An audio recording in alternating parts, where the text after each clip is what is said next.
So meaning qala uthola indawo yokuhlala uhlale kuye ngase uzwe ukuthi ngihlala entweni ehlalekayo ngihlale kumuntu ohlaleka kuye so angisenalo uvalo lokuphukelwa isitule ngoba sengihleli ngiyahlaleka bese yena ahlale kimi so which means uyifu usathane efuna ukuvela phansi akakwazi ukukhuphuka ngoba khona uJesu uma efuna ukukhamba ngaphansi kwami akakwazi ukukhamba ngoba khona uJesu phezu kwami ngaphansi kwami angisanayo indawo yokwenza because uJesu ngaphansi ayikho indawo ekwazi ukungena usathane kuyo namadimoni noma ngathiwa bayakuphehlela ulumlawu abusana wazi ukuba namandla phezu kwakho because ekhona uJesu athi uPawulos ungayelele wabangakini ubani umelana nathi akulamphakathi ozokwazi ukumelana nawe akunasibongo akunalutho onamandla phezu kwakho ngoba silethe kuye. Okay, asibambe nawo amafesi bazalwa amathathu ngishumayele izikronika manje ngiyeke lesitulo ngicabanga ukuthi ngizoshumayela ngaso lesi ngathi lesi sizoshumayela mina lesi mase ephukile ngo10:05 manje saphuka zoba u5 eziziza manje saphuka izikronika zesibili just a simple verse ejwayele ukukhothwa nabanye nabangalazi nokuthi likuphi bayalikhotha because inkinga yabantu bayakwazi ukukhotha iBhayibheli abangalazi ukuthi ikuphi yabo. So mina yabona ngoba ngiyakusaba ukukhotha iBhayibheli ngike ngithi ngibuye emthandazweni ebusuku ngithi mangifika lapha kukhanyisa i-street light ngivula iBhayibheli ngingafuni ukulikhotha ngengqondo because in the end of the day ngizolifaka kulokhuza kulama WhatsApp group umuntu uzothi mayethu uyalifunda selisho kunye alisho lento kade isho iBhayibheli ngilifunda ngingenandaba nokuthi umuntu angathi wazi wafunda kabi ke namhlanje. Inkinga yami ukuthi ngifuna ukulifunda phakathi phambi kwe-street light ngo4 ekseni ngilifundela ukuthi ngizolifaka kuma WhatsApp ukuthi abantu balalele inshumayelo ekseni every Sunday ngilibuka nge-street light ngilifunde. Sikhona ngelinye ilanga ngifunde lesilungu ngithi ngibhekele isiZulu akilitholi ngithole lesilungu la engabona ukuthi hayi kungcono ngivele ngifunde ama-phases angaphezulu ngingalifundi ivesi lonke ngoba ngiyabona ukuthi phela one linamagama amancane 2 lesilungu ngathi halaleli ngizalikhuluma leli kodwa ngizofunda lama-phases angaphezulu ukuze bazi abantu ukuthi bengithini kahle yabona ke leli balikhotha leli asilifunde bakhotha unamba leli elilandelayo lelokuqala abalikhotha but bakhotha elilandela asifunde verse number 13 14 15 bakhotha unumber 14 ebayamkhotha abantu 14 chapter bani mkhulu chapter bani Jesus chapter 7 bengashonga cha glory to Jesus. Okay, his chronicle is esibili chapter 7 amavesi amathathu cela ningifundele ugogo afunda wedwa gogo namhlanje siqede ngespeed sekulate akulate bazalwane uma ngivala izulu uma kukhona umuntu one WhatsApp yami okangibukele khona into engijwayele ukuyisho lapha ku WhatsApp ngithi sekulate ngithi #kulate and abanye abayi-understandile ukuthi ngithi kulate ngisuke ngithini and kulate mawubuka izinto ezenzeka namhlanje zisho ukuthi sekulate anytime soon uJesu angabuya.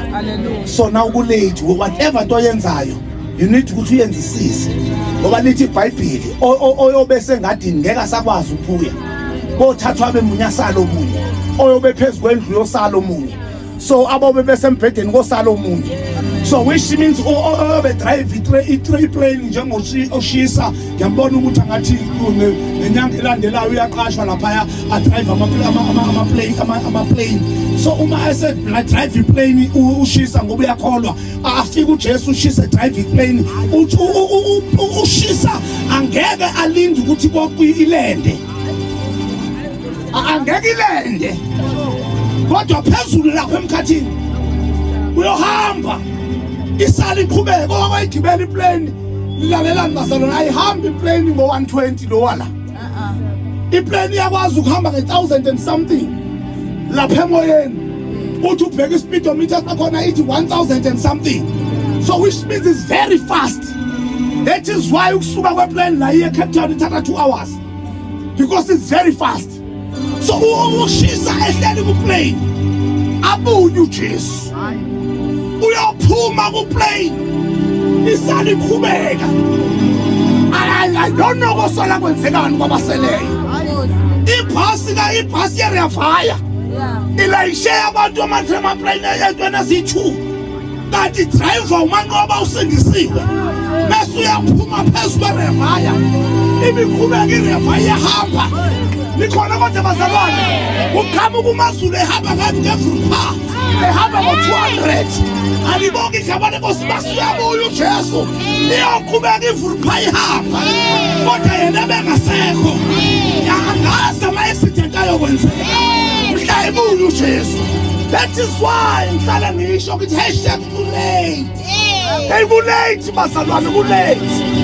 iBhayibheli lisinikeza izinto ukuthi mase sibona lokho asokwazi. Basibona lokho asokwazi. Yabona nje nanko okulula okukhulunywa uDaniel. Uthi manibona amanyala encithakalo ofundayo makaqaphele. Ngoba usuba sekuseduze ukubuya kwenkosi. Likhona kodwa abazalwane, likhona kodwa abazalwane. Ukubuya kwenkosi kuba sekuseduzane. Alithi iBhayibheli athi uJesu mase kubonakala imbusazwe noma ngithini? Imbusazwe ivukelana. Base kuvukelana imbusazwe. Anokwazi ukuthi sekuseduze ukubuya kwenkosi. So now uma sibheka manje akukho ukuthula. Kuyavukelwana. Ngendlela kuvukelwana ngakhona anytime soon uJesu angabuya. Kulate bazalwane. Asikwazi ukuhlala singakhulumi ngoJesu. Because kulate. Kukhona abantu abazosala kabuhlungu. Mina ngifuna ukukuzwela wena odlala isonto nomacawe nomasonto. Ngiyakuphelela ukuthi uzodlala isonto ngesikhathi esirong.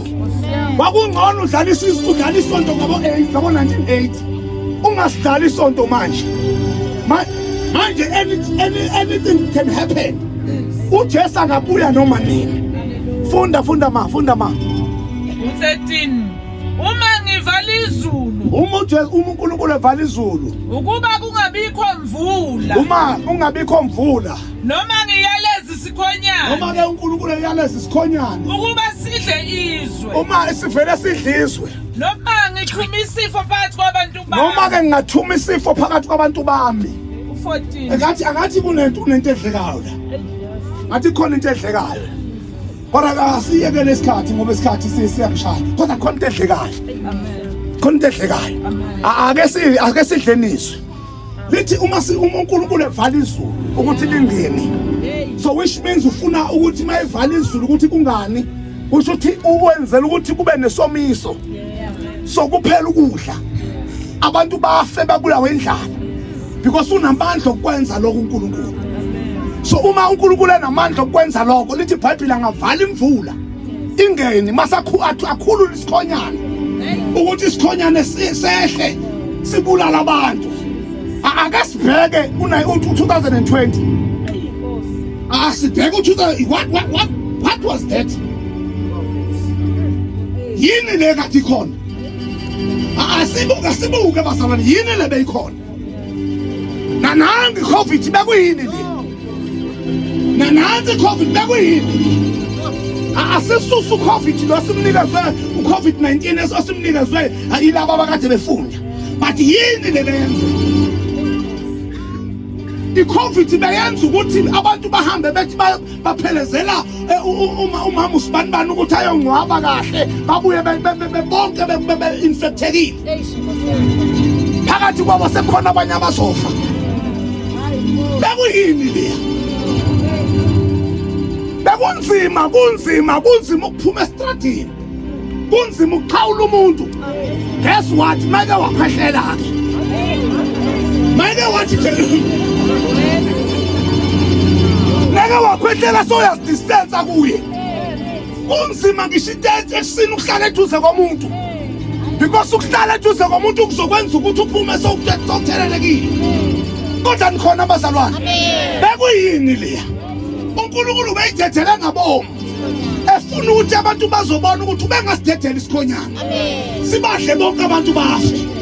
Kodwa uNkulunkulu emuhle ubefuna ukusibonisa into enye ukuthi amandla okuphilisa awekho nakoyethu umfundi akekho nakoyedwa nasenyangeni nakusangoma nakudokotela. Lalelani bazalwane, ukwamandla okuphilisa awekho nakumhlonyane, awekho nakuhlunghlungwa awekho. Odokotela babemfaka umuntu nikhona bazalwane, babemnikeza i-oxygen afe nayo, bamnikeza ikhombo ye-COVID afe nayo. Bafike bamnikeza umhlonyane bathi uyapheka uyaqhuma kwenzeka lokhu afe. Bonke laba bakade besuyisa akekho wayekhuluma ngaleso sikhathi. Ngisho nalo wavusa umuntu wamvusa wathi 7 colors wayethule xaka. Wathula kwaze wathula nobhushile. Wathuleka kwathi xaka. Wasilenzeka everything. Ngoba uNkulunkulu efuna ukubonisa wekho amandla ubunyulu. Amandla okuphilisa kuyena. Kodwa nikhona abazalwane. Kwasinikeza enye into ukuthi ngoba abantu bese spoiled ukuthi mawungambekanga isandla angeke aphile. Wafika uNkulunkulu wasusa umuntu phezu komuntu. Ukuthi ngawo ungambeki isandla uke uthembele. Ake uvele ume basukhulule yena. Lalelani ngobani babe nathi lapha entabeni. Babe nathi namba bephakamisa isandla. Besithethele uNkulunkulu simthethele bakhuluza abantu bagwale phansi kube simanga lapha. Sithethele usimakade, sithethele uNkulunkulu ngoba kuthiwa asingababeki izandla base siyabathandazela. Sibambe imayiki sithandaze uphila umuntu singambekanga isandla ngoba usimakade esuselethe ukuthi kungabe khona munye umuntu othatha udumo lwakhe.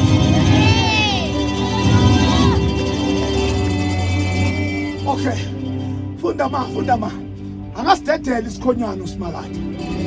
Mina vele nife nonke nje. And uthe uMaZulu kuyafeka. Wathi asingakhohlwa lokuthi ngelilanga kuyafeka. And ufike ngathi ke mina mangiqala ukushumayela la, ngathi asingabi ithemba lakho ukuthi kube ngazi ukuthi mawufa uzophenduka. Akuphenduka ukufa kukusiza nje kufeni.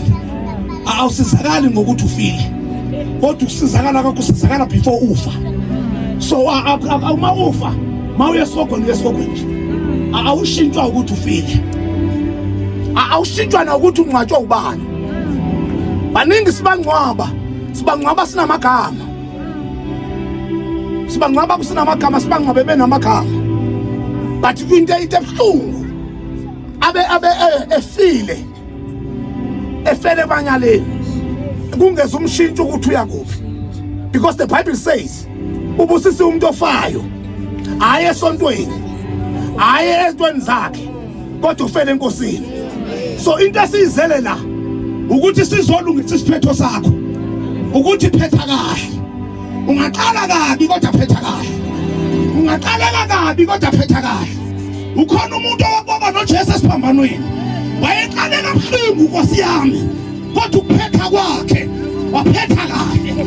Samusa uJesu ekhuluma lamazwi athi namuhla ngizoba nawe paradise kaBaba because ukuphetha kwakhe akufananga nokuqala kwakhe.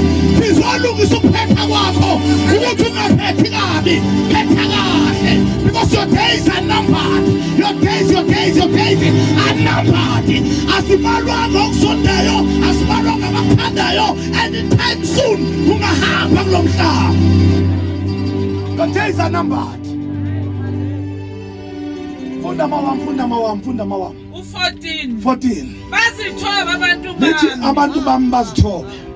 Ababizwa ngegama lami. Base bazithobe. Angathi ufuna ukushumayeleka la. Abantu bami abazithobe. Ababizwa ngegama lami ukuze bakhuleke. Benze njani bazalwane? asiphinde futhi benze njani yini lento yokwenza ukuthi ungafuni ukukhuleka ukuthi uphakeme kakhulu mina ngixoxela wena ngithi inkinga uphakame waphakamela noNkulunkulu bekungcono uphakamele thina kodwa ungamphakameli uNkulunkulu lithi iBhayibheli abantu bami basithoba so ukuzithoba ukuthi usuke lapho khona wehle noma ngathi unayiphi position kodwa wehle ubizwa ukuzithoba lonto noma ngathiwa umuntu lo umbuka useless kangakanani kodwa uma wehla ukwenzela ukuthi yena udla inhliziyo yakhe so noNkulunkulu uthi abantu bakhe bazithobe mase bayakhulela mina ngifuna ukuzothi kuwe siyahamba namhlanje kodwa hamba uzithobile hamba wazi ukuthi kufanele ukwenza ukukhuleka musukhuleka masesontweni mawufika endlini awukhuleka amadimoni adlalela kwakho because awuthandazi yabona nje unjena nje inkinga ukuthi awuthandazi intshumayelo zonke sifika phezulu kwakho but into eyenzekayo yodwa awuthandazi yabona namanje sizoxosha amadimoni akulinda endlini siwaxoshile namanje akulinda endlini because ayazi lapha endlini ukuthi akafike nabe ayakhululeka endlini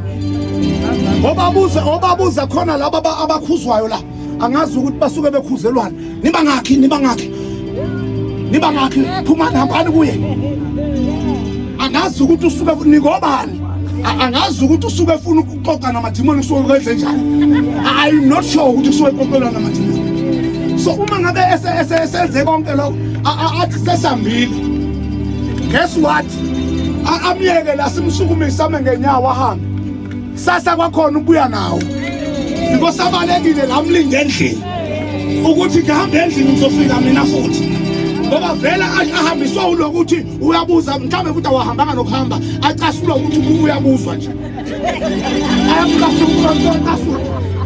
asuka amadimoni ukuthi umbuzelane kahle asinayo ingxoxo nedimoni asazani nedimoni nakasatha so umsebenzi wami ukukhuluma nalo hamba manje phelile indaba yakho la ekhaya hamba lihambe idimoni aphile umuntu ngingalibuzi libobani kalela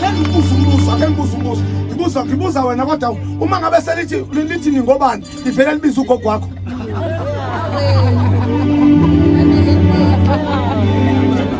nilethe ubani la libiza uma wakho because amadimoni asile umsebenzi wawo ukuzoxabanisa labazalwane laba yabona ngoba niyathanda ukubuzwa umuntu uma yiwaphansi iqale ukubuza ningobani niba ngakho kahleni webashumayeli anisiye ukubuza amadimoni awahambe amsini ukuwabuza nsukuqa nedimoni alihambe idimoni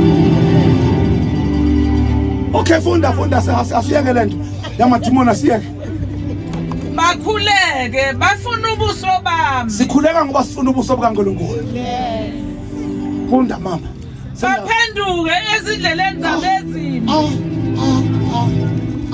awuphinde mama baphenduke ezindleleni zabo ezimbi lithi iBhayibheli bazalwane iBhayibheli leli amen akumina oshumayela abantu ukuthi baphenduke endleleni zabo but izwi likaThixo lithi abantu baphenduke endleleni zabo ezimbi so which means indlela yakho embi you need to phenduka kuyo ukuze ukwazi uku-access ama-benefit awukwazi uku-access ama-benefit ungaphendukanga so ungathandaza ungazithoba kodwa uma ungaphendukanga khona izinto ongezuku-access because lithi iBhayibheli ngiyozwa so uNkulunkulu uyozwa esezulwini uzwa ngoba sekuphendukiwe ukuthandaza nokuthobeka kungenza ukuthi angezwa kodwa wena ucabanga ukuthi uzwile kanti ubona izono zakho akuthi uIsaiah chapter number 59 lithi iBhayibheli indlebe yakhe ayikho kude ukuthi bengezwa nesandla sakhe asikho kude ukuthi besikakasindisa kodwa izono zethu ziyabusitha ubuso bakhe isono somuntu senza uNkulunkulu angezwa lalelani bazalwane ingakho simile ukuthi abantu abaphenduke ezonweni zabo ukuze uSibakade ezwe esezulwini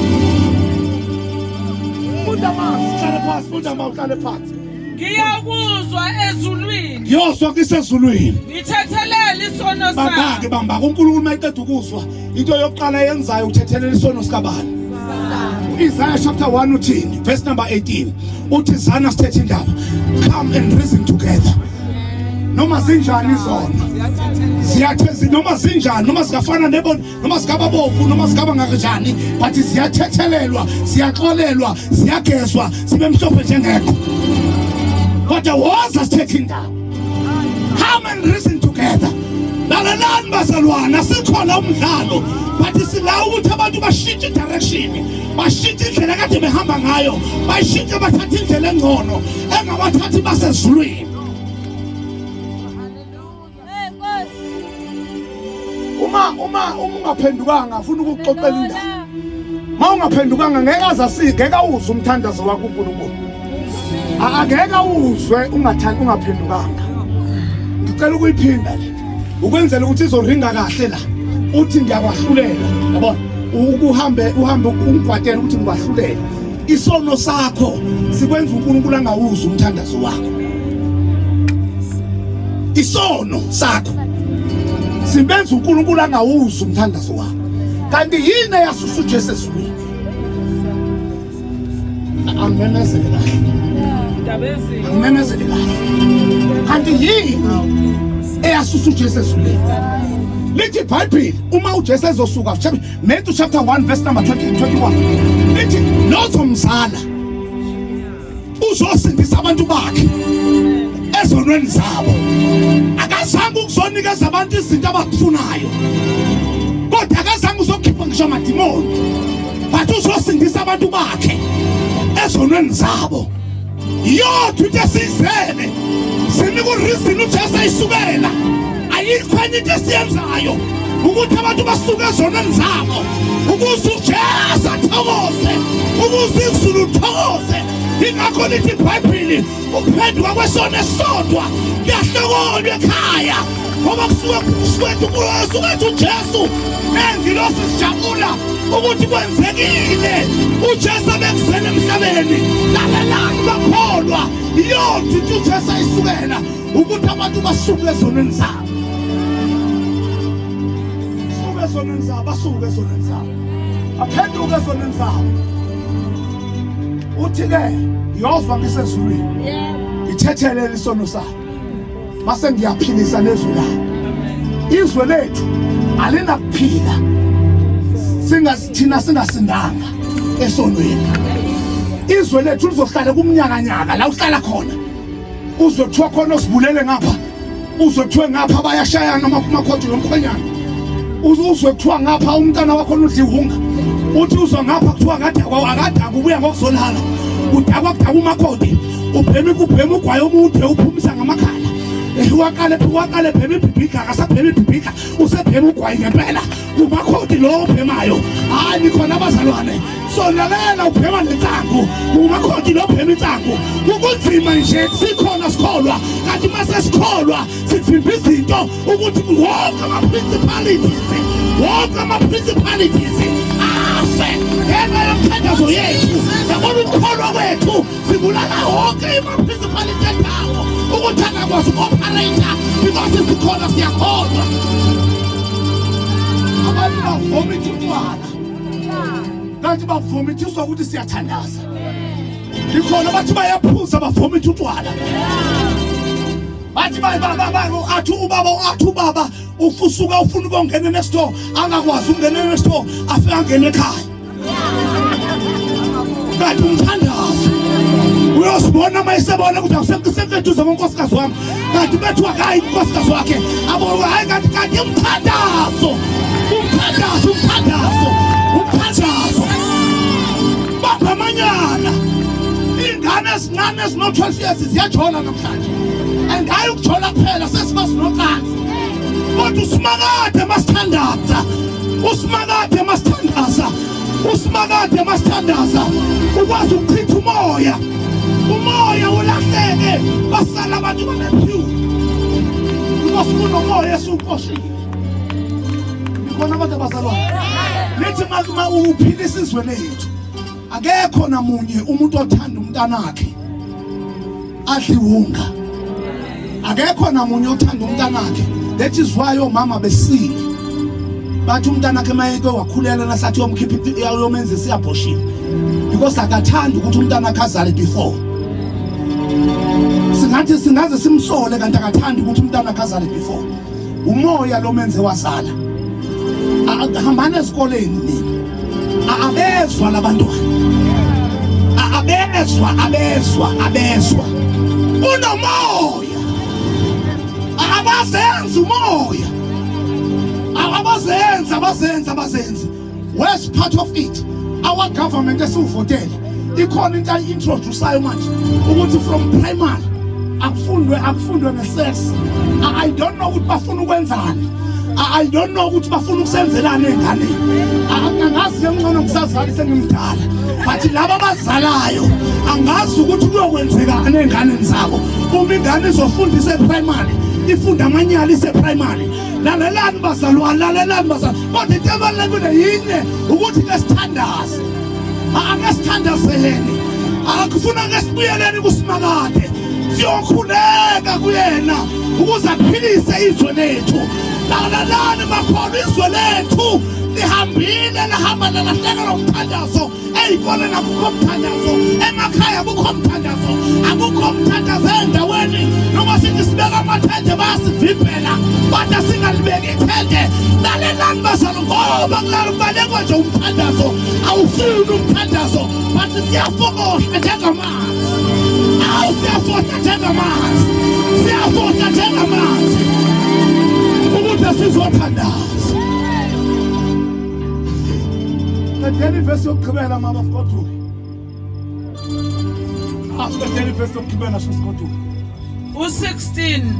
Manje, sengiyikhethi. Lithi Bible manje. Now. Bani konje obeshumayela ngo-now? Usonjani obethi now? Yes. Okay. Manje nami ngithi now. Amen. Ngithi manje. Okay, asishoni sonke manje. Ayikusasa manje. Ayi ngonyaka ozayo manje. Ayi futhi ngonyaka omunye manje. Funda ke manje kusho manje. Sengiyikhethile ngayingcolisa leli. Uthi sengiyikhethile ngayingcolisa leli. Kuba igama lami libe khona lapho. Uthi ngingcwalisela ukuthi igama lami libe khona lapho. Uze kube phakathi. Ngingcwalisela ukuthi igama lami libe khona lapho. Uze kube phakathi. Verse number 15. Number 15 ma. Manje. Amehlo ami ayavuleka. Amehlo kaNkulunkulu azovulekela impilo yakho. And lithi iBhayibheli othinta wena uthinta isono kaJehova.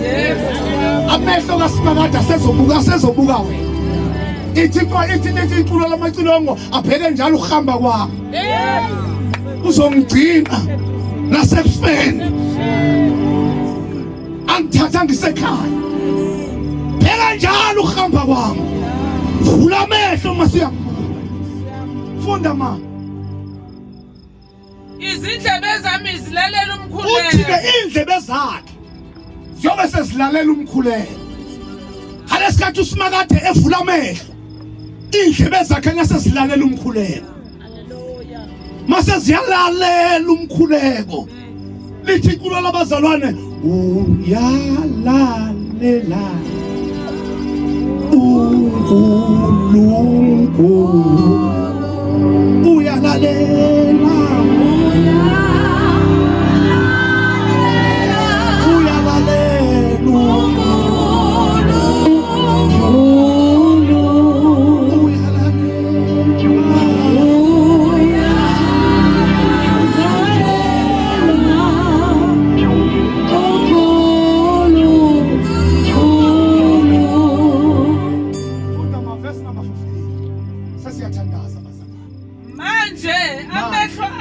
Amehlo amayovuleka. Izindlebe zami zilalela umkhuleko.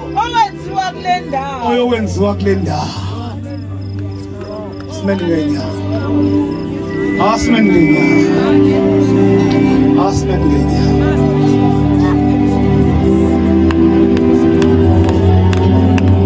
Shayela uMancane izandla. Thank you, Jesus. Thank you, Jesus.